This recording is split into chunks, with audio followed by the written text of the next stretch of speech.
7h43 em Campos, de volta com o Folha no Ar, primeira edição ao vivo aqui pela Folha FM, pelo nosso stream aí no Face, no YouTube, no Instagram também você pode acompanhar esse programa em podcast. Logo mais tem reprise na Plena TV, é o Grupo Folha da Manhã, começando o dia informando, né, toda a nossa região. Hoje no programa, oferecimento dos laboratórios Plínio Bacelar e Proteus Serviços de Saúde e Medicina Ocupacional, temos o prazer e a honra de receber aqui um campeão. Vamos falar sobre Jogos Olímpicos, estamos em pleno aí, os Jogos Olímpicos de 2020, realizados em 2021, isso também já gera uma demanda. Uma pergunta aí para o Marcelino, essa ansiedade, essa preparação, né, tendo que ser prorrogada, como é que fica a cabeça dos atletas, a Simone Biles, por exemplo, enfim, tem assunto por diversos aí para a gente conversar com o Marcelino Moreira, que nos honra aqui com sua presença, mestre de Taekwondo. Marcelino, muito bom dia, é um prazer falar com você, amigo. Seja bem-vindo. Mais uma vez aí ao Folha no Ar. Bom dia, igualmente. Um bom dia a toda a audiência. Vamos falar sobre o Taekwondo. O Taekwondo, ele passou a gozar do status de esporte olímpico nas Olimpíadas de Sydney no ano 2000. Eu lembro que essa notícia foi dada até pelo mestre Vijay Lee, quando eu estava sendo submetido ao exame de faixa vermelha com preta, que é uma faixa antes da faixa preta. E de lá para cá, em diversas Olimpíadas, o Brasil só veio conquistar uma medalha de bronze nas Olimpíadas de 2008, com a Natália Falavigna. Inclusive, numa seletiva olímpica lá em Santos, né, uma atleta campista, que era a Lívia Leite, né, uma atleta muito... perdeu para a Flávia por apenas 1 ponto de diferença. Né. Uma atleta campista que conquistou muitos campeonatos brasileiros. E depois outra medalha de bronze só em 2016, com o Maicon Andrade. E um aspecto positivo do Taekwondo se tornar olímpico, sabe, é que isso trouxe muita popularidade, né? Mas de lá para cá houve muitas mudanças técnicas em relação a regras, né? E o Taekwondo ficou muito assim, meio cibernético, né? Porque antigamente era só o protetor, né? Não tinha sensores eletrônicos. Então os lutadores de Taekwondo tinham que aplicar os golpes com máxima potência, sabe? Para que o ponto ficasse bem evidente, né? E todo golpe valia 1 ponto, né? Chute no rosto, né? Chute no tronco, giratórios, né? Tudo era 1 ponto, né? Eles, antes das Olimpíadas, nem se usava soco, porque para você marcar um golpe com soco, sabe, era algo extremamente difícil. Não que você não aplicasse, mas para os juízes, né, validar era muito difícil.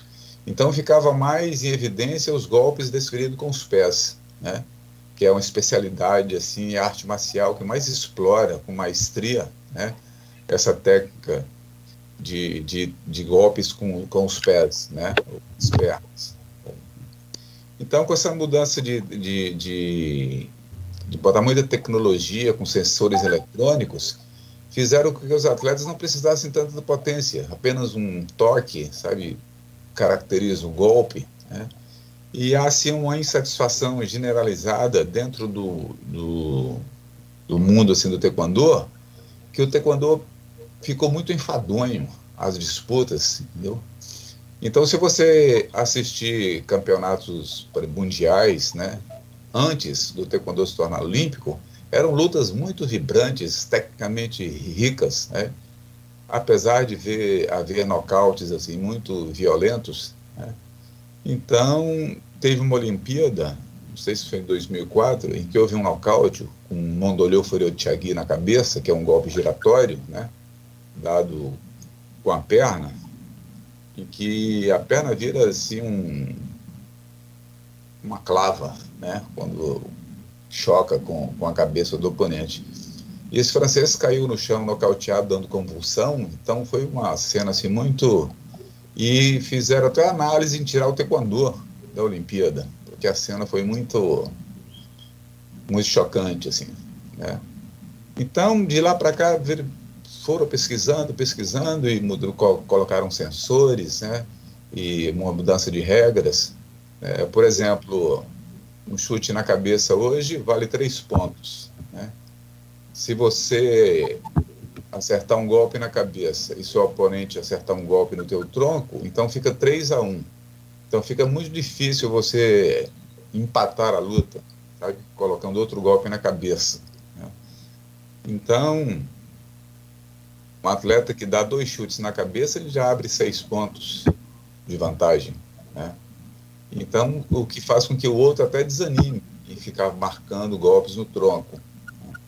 E um aspecto positivo que eu vi é que voltaram assim, a ser mais evidentes os golpes com soco, que é a entrada direta, né, no tronco, porque o taekwondo não vale socar o rosto, só vale chutar a cabeça, né? Não socar, não.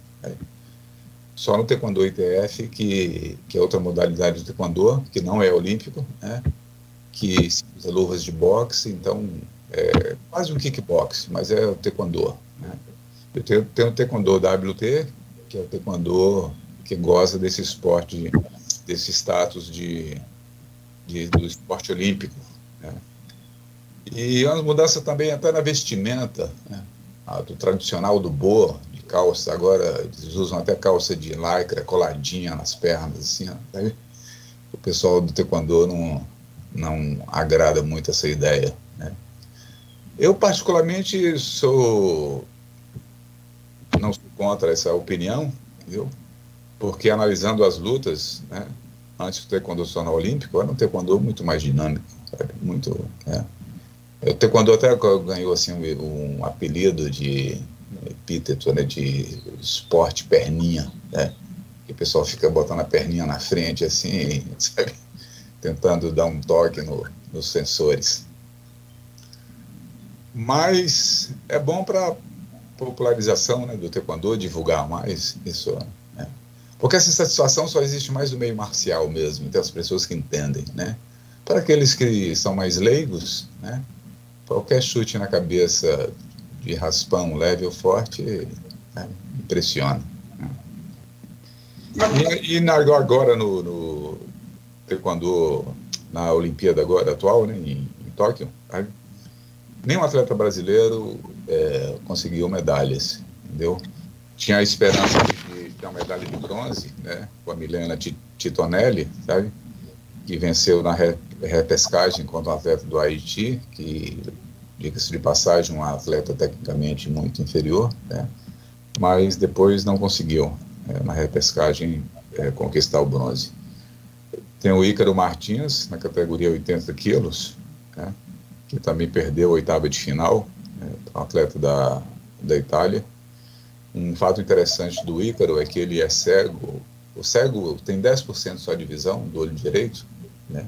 Até que nas comemorações ele tapa-se os seus olhos, o olho direito, e aponta com a mão, né? Porque ele só tem 10% da visão do olho direito, o que deixa ele numa pequena desvantagem, né?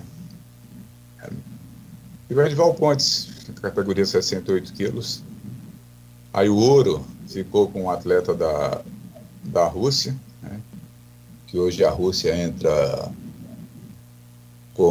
não com a bandeira da Rússia, porque houve o caso de doping, né? Um escândalo, né, que envolvia até o Ministério do Esporte russo. Aí, então, a Rússia não pode usar o nome Rússia, né?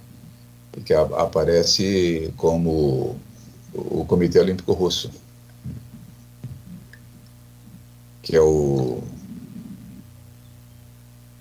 a bandeira, né, olímpica do comitê. Eles entram com essa bandeira, sabe? E esse atleta russo conseguiu uma medalha do Ladislau Larin, muito bom, né? E tem países assim que a gente não vê que está em evidência assim no taekwondo como grandes atletas, mas eu fiquei surpreso, por exemplo, Macedônia do Norte, né, que ficou com prata, Coreia e Cuba, né, que ficaram com medalha de bronze, né? E na categoria feminina, onde que nós tínhamos a Helena Tonelli, conseguiu, né? Quase conseguiu um bronze. Aí da Sérvia conquistou ouro, a Coreia prata, e França e Grã-Bretanha medalha de bronze do feminino. Mas vamos esperar que para frente tenhamos resultados melhores, né? Tivemos essa medalha de ouro inédita, muito comemorada, sabe? Na ginástica. E o taekwondo é um esporte muito difícil, entendeu? Muito de treino, muito árduo, sabe? E os atletas precisam realmente de apoio, de patrocinadores, para que eles possam dedicar, né, exclusivamente a isso. E a hegemonia do taekwondo coreano, a Olimpíada após a Olimpíada, foi caindo, né? Eles tinham hegemonia, porque era o país assim, onde o taekwondo se originou, né? E agora, não. Já não tem 5 coreanos subindo no primeiro lugar do pódio. Então, esse é um breve histórico assim, do taekwondo e da situação olímpica. Marcelino, falou taekwondo, quer dizer, realmente a gente não conseguiu medalha, né? Essa questão que você falou dos esportes que se tornam, passam a ser olímpicos, e o regramento olímpico, ele acaba tolhindo a eficiência da prática da luta e causa contrariedade nos praticantes que, digamos assim, de raiz daquele esporte. Isso ocorre no boxe, ocorre a própria distinção entre judô e jiu-jitsu, quando eles abrem duas artes marciais diferentes, é um pouco isso, né?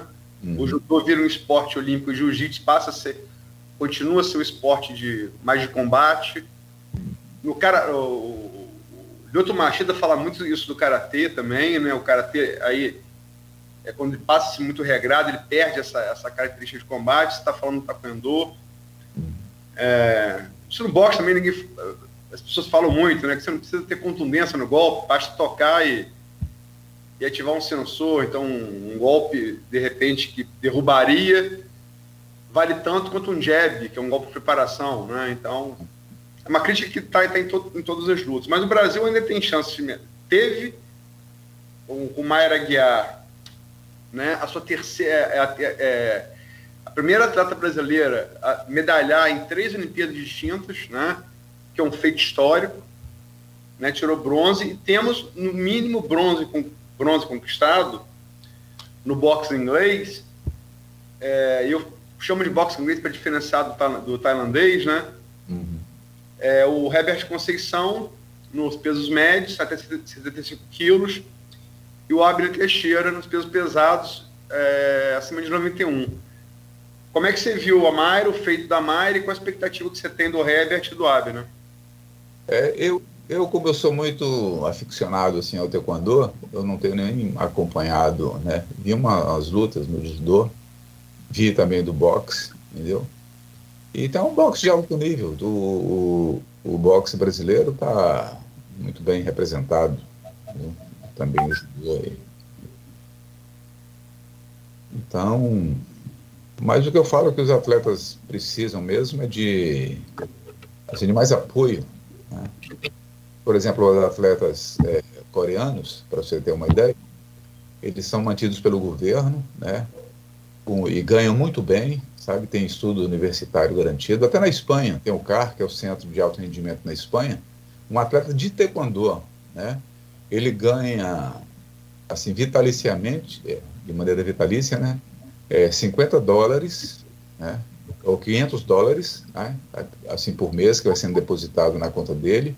Tem todo o seu estudo universitário garantido, né? E ganha ainda um valor por cada medalha, né? Medalha de ouro, medalha de bronze, né? Assim, eu creio que medalha de ouro são $10 mil, né? O atleta em bolsa, assim, com essa conquista. Isso no taekwondo espanhol. Inclusive, o primeiro atleta a se consagrar campeão do mundo, né? Que superou os coreanos, né?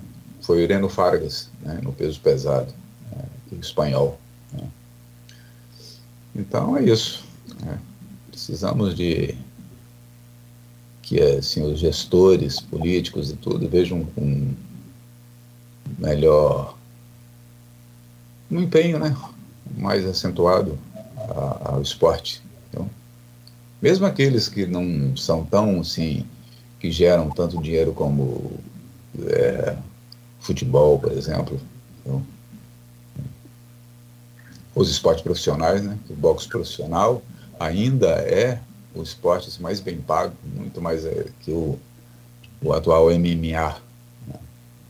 Apesar do MMA ter tirado um brilho do boxe, né? O brilho eu falo assim em popularidade, né? O MMA ganhou assim, ofuscou, né? Assim, o boxe. O MMA é aquela coisa, os atletas falam isso, né? Que o MMA rende mais dinheiro, mas o boxe continua pagando melhor os atletas, né? Exatamente, com certeza. Você tem, por exemplo, o grande nome do MMA, do meu ponto de vista, o maior lutador que eu já vi de MMA, o Fedor Emelianenko, nunca lutou no UFC. Nunca pagaram o que ele pedia. Né? O Fedor foi um caso clássico disso, né? Ele nunca lutou no UFC, que é a grande, né, a grande confederação do MMA do mundo, né? O Dana White, ele é um muito bom empresário, mas ele é bom em ganhar dinheiro, mas em dividir com os atletas não é tão... complicado. Ele não é tão bom assim. Você vê no boxe o Rei Sugar Leonard, né? Ele disputou em 5 categorias diferentes. Teve uma luta que ele perdeu por pontos, né? Mas ele embolsou 360 milhões de reais em 45 minutos de luta. Você imagina que 365 milhões de reais para subir no ringue e ficar alguns minutos. Você vê como é bem pago, né? Essa luta eu acho que foi contra Hector Macho Camacho, que ele perdeu e... porque ele era bem mais velho também. Não foi nocauteado devido à experiência. Né? Ele chegou a ser campeão meio pesado, com uma luta com Donnie Lalonde, canadense. Disputou em várias categorias. O próprio Roy Jones Jr. também, né? Começou médio, foi campeão até pesado, o Roy Jones Jr. Foi até mais, né? Eles fizeram até com o Sylvester Stallone, ele lá num reality show de boxe. É um programa muito legal. Agora, você praticou boxe também, inclusive ensinou boxe também, além do taekwondo. Você não acompanhou nenhuma luta do Herbert, do Abner, não? Não, eu só vi assim as matérias, né? Eu pratiquei boxe no Rio com o lendário mestre Santa Rosa. Pratiquei um bom tempo com ele. Sabe? Inclusive, ele queria que eu me profissionalizasse no boxe, mas quando eu vi a situação do boxe brasileiro em termos financeiros, sabe, eu falei assim, mestre, eu só quero aprender a arte mesmo. Entendeu?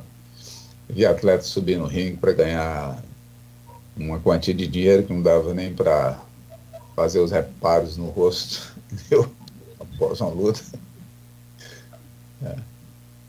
Então, a falta de apoio ao esporte vem de muito tempo, né, Marcelino? Muito tempo. Mas você... Essa evolução do boxe no país, você acredita um fator? Foi ali depois de Popó? O boxe, ele vem subindo, né? A gente tinha uma medalha só com Servílio de Oliveira, de bronze, ali nos anos 60, não vou lembrar qual foi a Olimpíada que ele tirou. Aí, a partir de Londres, a gente vem subindo o número de medalhas e hoje a gente já tem 2 medalhas, no mínimo bronze garantidos. Aqui você acredita esse crescimento do boxe? Acho que foi a partir de Popó?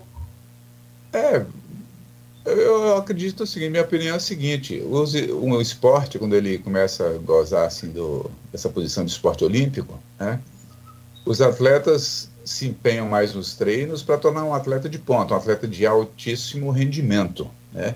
Isso faz com que a técnica, né, ano após ano, Olimpíada após Olimpíada, vai ficando muito mais apurada aí, sabe? Mesmo que o atleta não tenha muito apoio, mas vai há um avanço técnico, né? Ontem, por exemplo, passou um programa, sabe, em que fazia uma comparação de todos os esportes, de luta, esportes de bola, sabe, mostrando bem antigamente, né, técnicas que hoje seriam consideradas assim muito simplórias, entendeu? Sabe? E naquela época era um auge, né? O vôlei, por exemplo, houve uma evolução estupenda, né? Aí você vê assim como as atletas de vôlei hoje em dia sobem a altura, potência de cortada, sabe? E em todos os esportes, né? O salto em altura, que eles pulavam de frente, né? Aí depois desenvolveu para aquela corrida em diagonal, e o salto agora é de costas, né? Fazendo com que os atletas alcancem assim uma altura muito maior, né? Então, com o tempo, a ciência, né, do esporte vai aumentando, tecnologia, né, ciência em tudo, sabe? Isso faz com que as técnicas ficam muito mais superiores, né, do que tempo atrás. Você vê no taekwondo mesmo, né, sabe? Hoje os atletas são extremamente velozes, né? O cara solta um chute na tua cabeça na velocidade de um jab, tá? Aí, do boxe. Isso com o tempo. Por exemplo, hoje um atleta coreano, ele tem que treinar 8 horas por dia. Tá? Eu vi um treino na seleção coreana do chute circular, que é um chute com o peito do pé, né? 3 horas só dessa técnica, entendeu? Imagina, tem atletas muito obstinados, né? O que diferencia assim do atleta, por exemplo, brasileiro dos ocidentais, né? Se você der 20 minutos 10 minutos de um treino de um chute só, o brasileiro já fica enfastiado, né? E os coreanos treinam com maior ânimo, assim, 3 horas de uma única técnica, entendeu? Só um detalhe, Marcelino, para a gente fechar esse bloco, então. Eu não consigo bem entender como que os empresários brasileiros têm a oportunidade de ter um benefício no seu imposto, descontando o imposto e investindo no esporte. Por exemplo, tem ali umas alíquotas que conseguem favorecer esse investimento. Eu não consigo entender por que os empresários preferem pagar o governo a investir num atleta, como a gente vê aqui em Campos, aí vários tentando a vida, né, porque sabe que tem condição. Agora, eu pergunto, e o talento do brasileiro, como a Rebeca, por exemplo, né, no domingo, ontem arrebentou lá, pegou a medalha de ouro com uma maestria fantástica, aquela menina estava brincando de pular. O que eu quero saber é o potencial nosso. Falta só patrocinador, porque potencial nós temos? Sem dúvida, potencial a gente tem, né? Talentos assim... Uhum. Mas se o atleta não tiver esse apoio, ele não pode se dedicar integralmente, né, ao esporte. Por exemplo, como eu falei da seleção coreana, a seleção espanhola, se você tem um salário para você treinar, se você tem seu estudo universitário garantido, né, se você tem essa cobertura financeira em tudo, você pode dedicar, né, muito mais entusiasmo, né, e despreocupação, tá, a seu aprimoramento técnico, né? E uma coisa que impede que isso ocorra também é que a classe empresarial, eles teriam que vivenciar mais, né, esse mundo do esporte, né? Então, se você não vivencia, você não tem conhecimento, né? Se você não tem conhecimento, você não vai investir em algo que você... né? É como você ser eu falo assim, um dono de um estádio, sabe? Mas não tem interesse nenhum por futebol. Sabe? Então tem que haver um certo interesse, né? E skate, por exemplo, né? Se a pessoa não vivencia mais esse mundo, sabe? Ele não vai ter nenhum interesse, né? Skate para ele é a falta de conhecimento, né? O skate para ele é algo insignificante. Perfeito. Bom, são 8h08. A gente faz uma pausa rápida aqui com o mestre Marcelino e no próximo bloco, rapidamente, um intervalo que a gente volta falando sobre também aí a pandemia da Covid no esporte e as perdas que tivemos nesse período. Para a Covid-19, a gente volta em instantes. Oferecimento dos laboratórios Plínio Bacelar e Proteus, serviços de saúde e medicina ocupacional com a qualidade certificada ISO 9001-2015.